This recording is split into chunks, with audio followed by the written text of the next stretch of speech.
Hey guys, it's Rob here, and it seems that we know more information on Anthem's development. Now, of course, I've stated in previous videos that I think something went wrong during Anthem's development status. Things had to restart, or the whole game had to restart. Something went wrong that made this game ship in a less than stellar way. Was it bioware and EA's fault? Was it the developer's fault? What happened during the development? Because this game has immense potential. It had immense potential. I don't think it's going to have as much potential as it would have. It would have shipped complete, but it did have a lot of potential, and everyone has speculated what went wrong during that development. And it seems that we know the full story now, and it's not a good story. It's really not a good story. There's a lot of talking about people being just down and just sad and depressed, so depressed that some shut themselves in offices and cry. That is really messed up. And they also talk about the bioware magic, the belief that even though there's a lot of development problems during the game, like in Dragon Age Inquisition and Dragon Age Origins and Mass Effect and Andromeda, it's a belief that the bioware magic will kick in the last year to 6 months, and everything will be finished, even at the risk of the mental health of the employees, which that is so horrible. It says it even in the article. Some people, like I said, were going in and crying. People were taking months and weeks of leave to regain their strength. Some people didn't even come back, which is unfortunate. This is all coming out right now, and it just paints. We thought EA was bad. We thought they were bad already, but after hearing all of this, it paints them even worse. They're inhuman. This is why I put in the title, or if I'm gonna put it in the thumbnail, inhuman, because honestly the practices that are in this article, and this is coming from the BioWare developers themselves. It says it in the beginning of the article. It came from 19 of the BioWare employees. Of course, we don't have the names because EA, of course, doesn't want people telling people about what it's like to be developers on these games. I mean, what company would want people telling the truth and telling what is like in this shitty and just crappy development lifestyle that they had to live through for years and years? It's really, I keep saying it's not good, but it's not good. It's just not good. Now, of course, we get an idea of what Anthem used to be. It goes on to talk about the different type of ideas they have, like the flying mechanic in Anthem. It used to be gliding instead of actually flying. Or the way you would actually get loot. It actually wasn't an MMO at first. It was actually going to have you go into this world and see how long you can survive. It was a survival game. And I think that's a really good idea. See how long you can live. Okay, so one thing I do want to mention, of course, is that during that E3 demo, I just had another thought during when I was talking, that we saw those huge monsters, right? And we don't see that in Anthem at all. We don't see those huge monsters. We can't fight those gigantic monsters out in the open world and stuff. And that was one of their ideas in the beginning, was a giant monster. And they also had a weather system, a really deep weather system. They even show it in this kind of preview or kind of look into an early development status for Anthem. I need to find it and scroll through. It's a very long article.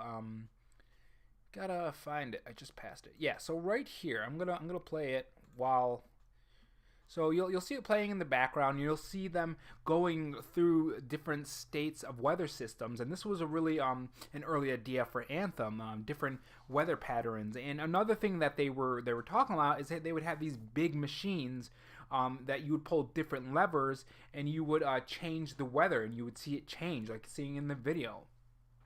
And I think a lot of these ideas are really cool and all, but of course the article continues to state that one of the main problem is that there was just so many different ideas and so many different things that wouldn't work. One with the Frostbite engine, which was another big problem during development status. And of course the Frostbite engine is the engine that EA uses, and for the Frostbite engine you have a support team, and the support team is going to help you with the Frostbite engine if you run into any problems. And the thing is, a lot of people who were on the development of Anthem didn't have a lot of knowledge with Anthem's, or not with Anthem, with EA's Frostbite engine. So of course they needed a lot of help from that support team on Frostbite. And the thing is, if your money, if you're it really depends on how much your company is making for EA, and that's how much support you'll get from the Frostbite engine. It states it in the article, which is really dumb because Anthem was supposed to be huge. It was supposed to be this huge game that was gonna just knock your socks off,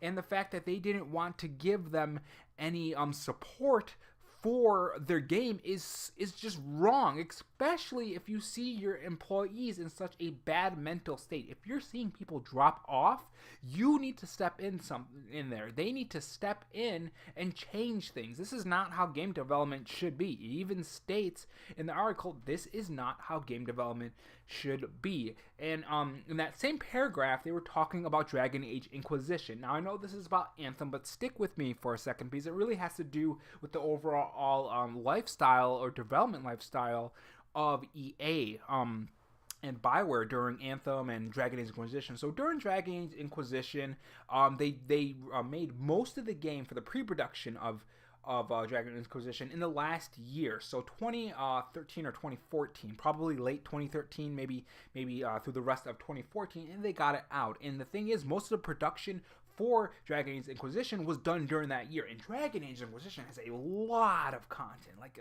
it's a very good game, and of course it won the awards at the Game Awards, and it's a very good game. But the thing is, they crunched real hard on that game, and that really hurt their team. And the reason that I'm bringing this up is they wanted it to fail. Now, you would think, why would you want your game to fail, right? You want your game to succeed. That's what you're supposed to want. But they wanted it to fail so people can realize this is not how you're supposed to make games. They wanted people to realize this development lifestyle is not something that should be in the industry. And I agree with them. Honestly, as much as I hate to say it, I really wish it failed so people can see and it could have changed and this wouldn't have happened again.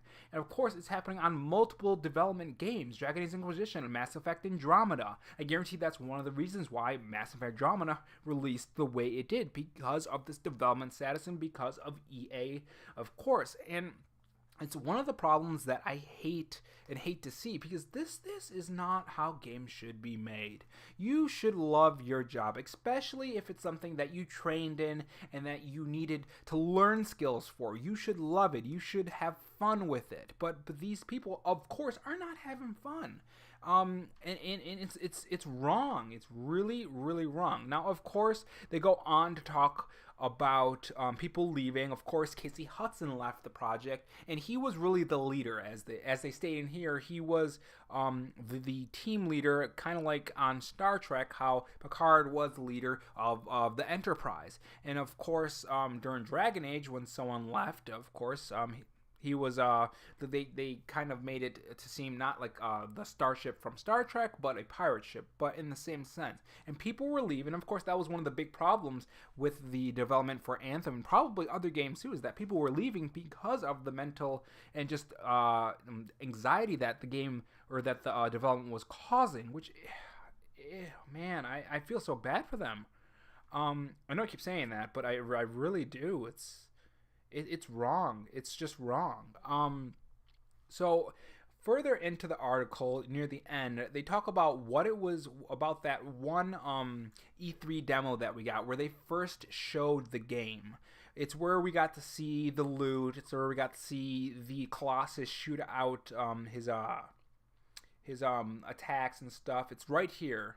The 2017 gameplay. Now, later into the article, they do say that most of the pre-production of Anthem was done 2 years before it was released. So 2017. So this is pre-production Anthem. And keep in mind, 4 years before this, it was already in production. So, or they were already like developing the ideas and kind of mechanics for the world of Anthem. So when we saw that that E3 demo, when we saw them step into the world and fly, as you're seeing, like, I remember this. This is where I jumped on board. You're seeing all this, and you're seeing the gunplay, the mechanics of the world, and the enemies. it was pre-production Anthem, and even in this spot, they weren't 100% sure. This wasn't a full game that they were showing off. They didn't even 100% make it, and up until the release. Of course, it released unfinished, but even before it was released, it wasn't 100% complete either. There was a quote by a bioware employee where he states that he wasn't even sure if it was finished when it was released, because it was, of course, not finished. And the thing that they definitely state in this article is that they thought that this was a complete product. They 100% thought this was okay, and on that, I think they were wrong. I don't wanna pander to one side. Of course, this was not the way to release a product. They should have looked at Destiny. Now, the reason why I'm bringing up Destiny is because during the article, they do state that Destiny was basically a taboo word, something they didn't want to bring up, something they didn't want to like take from. They didn't want to look at it as an example, which is wrong. Of course, they also state in the article that some of the employees were actually saying that, yeah, let's look to the leader industry to see what makes this game work, what makes it not work, and try to be better in our game. Because let's be honest, 2 years before the release date, Anthem was definitely going to be like Destiny, like a looter shooter. It's the reason why Apex is such a big hit and why it released so perfectly, because they looked at Fortnite, they looked at PUBG, they looked at all these battle royale games and decided, yeah, let's take all the good and kind of put our own spin on it, and let's add to it and make our own game. And that's why it's so huge right now. You make a good game better than your competitors, more fun, better mechanically working, and just better looking, of course it's going to do a lot better. And that's what they should have did with Anthem. Of course, it does look better than the other looter shooters, but mechanically and just the loot, it's not better anywhere near. It's not done. And all these problems that I'm stating in this video is reasons why it actually released that way, which is unfortunate because it had a lot of potential. I think if the no development status is going to go smooth, of course, there's going to be problems, things you're going to have to figure out, but I think if it would have been way smoother than it did, I think we would have got a very special game. It would have changed the looter shooter genre forever, and it would have set a new threshold for looter shooters. Now, of course, I think Division 2 does that now, but if Anthem's development went good, I think what people would have stayed with Anthem and maybe picked up Division 2 on a later date. I think people would have stayed or even chose one game over the other. Unfortunately, that's not the story here. Of course, you can read this all by yourself, but it's not good, guys. The development at EA and BioWare is not good. Honestly, this really sucks. I really think that if you honestly go to college or you spend the time to research your craft and you get better at the craft so you can get into this industry, I think you should actually love your job. I think something needs to change at EA. Something needs to change, whether they need to fire people on all the way up on the higher ups, whether they need to do something to make the development status of their games a lot better. They need to do something, because this is not the way the game should be made at all, not even close. People should love their job. People should go to work and be happy to make games, and be happy to have people play their games and write good reviews and say good things and say good job. And I think that's what really needs to happen. They need to fire somebody. They need to get new people in there. Something needs to happen, because this is inhuman. It's wrong. It's just wrong. That's all I really wanted to say on this topic. It's already running 14 minutes right now. If you made it to this end, thanks for sticking around. I know people usually don't stick around for my videos very long, but honestly, this is just a hobby. I just like doing this. So if you want more videos like these, leave a like, subscribe, leave your thoughts on this situation. What do you think of the situation? Does this make you hate EA and BioWare even more? What are your thoughts? Leave them in the comment section below, and I'll see you guys in the next video. Have a good one.